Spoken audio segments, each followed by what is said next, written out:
Morning, Trainiacs. Really nice, just meaty kind of brick workout today. Nothing too big, nothing too fast, but quality. Really good quality. Plus, I look like Astro Boy. So that's a bonus. Winning already. Now when I get through with this hootenanny, we're gonna get back and I'm gonna explain how fast you should be going and how long you should be going to get the most out of your brick workouts. And we are hours away from having air conditioning in the pain cavern. That's gonna be nice.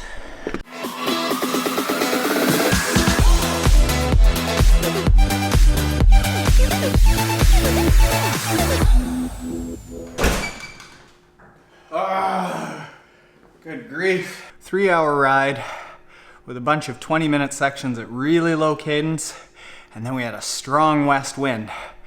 So I went Strava hunting, unsuccessfully. Made it all the way up to 5th in one Strava section, 2nd in another Strava section, but I just ran out of gears. Need a stronger wind. So that was a 3-hour ride, followed by a 20-minute run, and the run was at 420 per kilometer pace. 644 miles.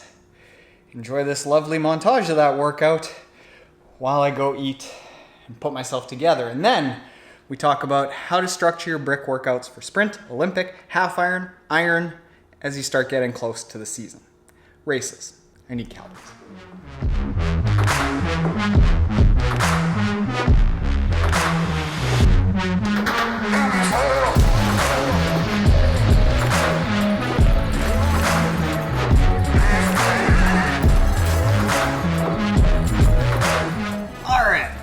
I'm back.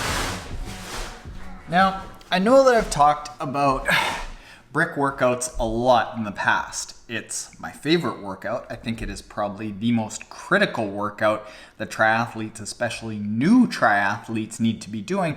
But I don't think I've ever given really hard parameters on how to structure a brick workout with distance, pace, and depending on the race distance that you're doing. Let's talk about that. And I think what I'll do is, she's not here right now, but Mel, if you could make like a nice graph of some sort with like sprint, Olympic, 70.3, Ironman, distance, pace, stuff like that, get on that. Please. All right, so the parameters that I'm going to give you are for what you should be building your way towards come race season for your brick workout. And what we're trying to do is specificity. We're trying to make the brick workout fairly similar to what's going to happen in a race, and we're trying to build a little bit more fitness right up until the time that you've got to taper. So for starters, how long do these brick workout bikes need to be? This is where the concept of over distance comes in. This is biking for longer than the time that you're going to be biking in the race. Now, I'm a big believer in doing a bunch of over distance work so that by the time you get to the race, it's like, whatever, I can do this distance. I've done more than this in the past.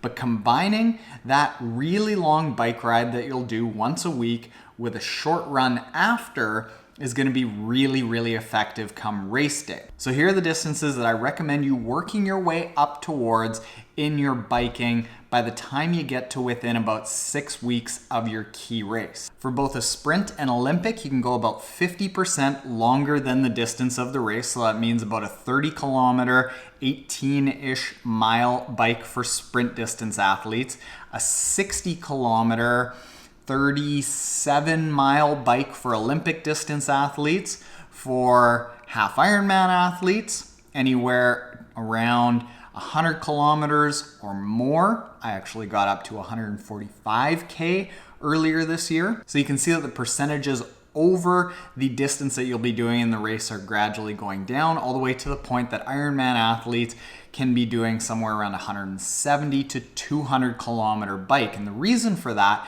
is that once you start getting past energy systems that are lasting like 3, 5, 6 hours, you've already burst through this point where at around 3 hours and around 5 to 6 hours, your body throws a hissy fit. And once you get past that, it's not like you're doing yourself a whole lot of benefit by constantly adding on more and more volume. So that 170 to 200K ride for full Ironman athletes, more than acceptable.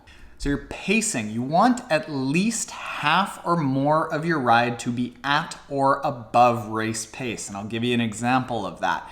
Today, I did 2 intervals that were 30 minutes at or above race pace. Now within those 30-minute intervals, 20 minutes of it was at race effort, but the power was a little bit lower because my cadence was like really low. And then the final 10 minutes of those 30 minutes was at regular cadence, but power well like 5 to 10% above race pace. Also to warm up, I did a build session of 15 minutes long, starting right under race pace and building to well beyond. And then to finish off at the end, I did 2 times 10 minutes at basically max sustainable effort for those 10 minutes. So you tally that all up, I've got around an hour and 35 minutes of a 3-hour ride that is at or above race effort. And the above race effort I like doing right up until race day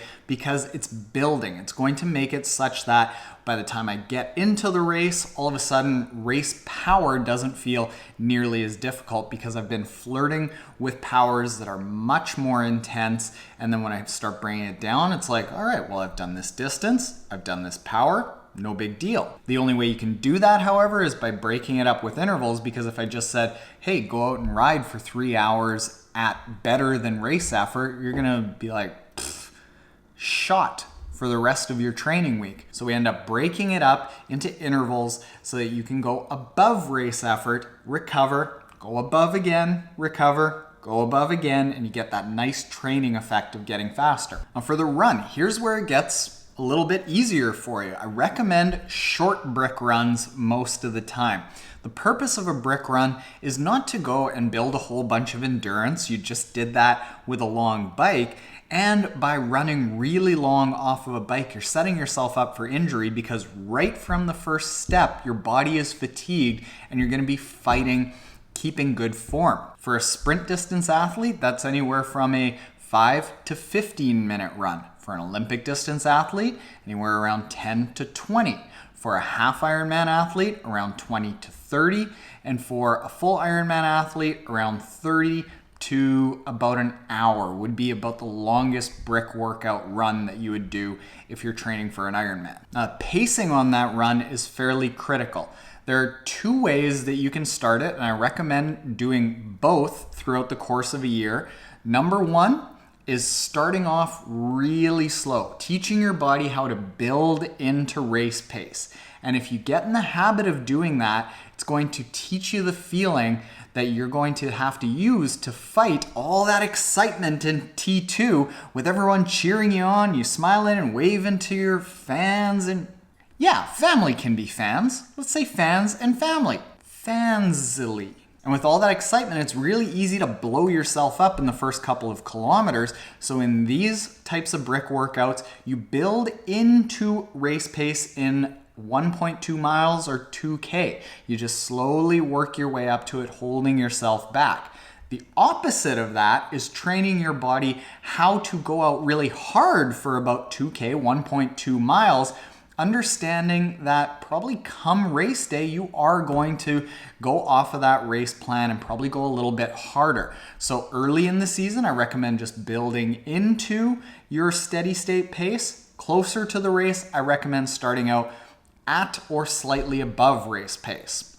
Then for about 50% of the run, I recommend being at or about 5 seconds per kilometer, 10 seconds per mile above your race pace, somewhere in that area. And I like that kind of training because it's going to teach you how to be fairly fast and strong for the course of your race. And what's going to happen is probably towards the end of a race, your pace is going to slow down. But if in the beginning of the race you have gone just a little bit faster than your target race pace, and then your pace slowly comes down throughout the course of the race, you're ideally going to hit your race pace because you will have built up time at the start.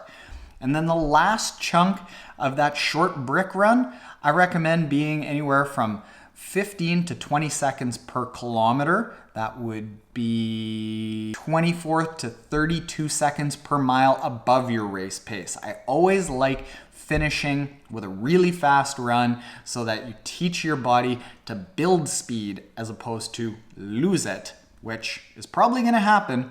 But if you're combating that in your brick runs, you're going to get ideally stronger throughout the course of a run. It's tough to do. So there you go, Trainiacs. That is how you design a brick workout. Now, all of the brick workouts that we've designed for the Team Trainiac training platform are with all of these things in mind. It's all laid out for you automatically like this. So if you backed on the Kickstarter, you're going to know about all this. If you didn't back on the Kickstarter and you haven't yet signed up for the waitlist on this, go to triathlontaren.com/team waitlist. You're not signing up for anything at that point. There's no commitment. You're just going on a list that we are going to definitely let you know when it's available to the public. So there you go. Do that. Link to it is in the description below. Later, Trainiacs. You know what I like? I like spritzy water, and they don't have La Croix up in Canada. If there are any La Croix reps that are Trainiacs out there and want to hook me up with some La Croix, I like key lime. Later.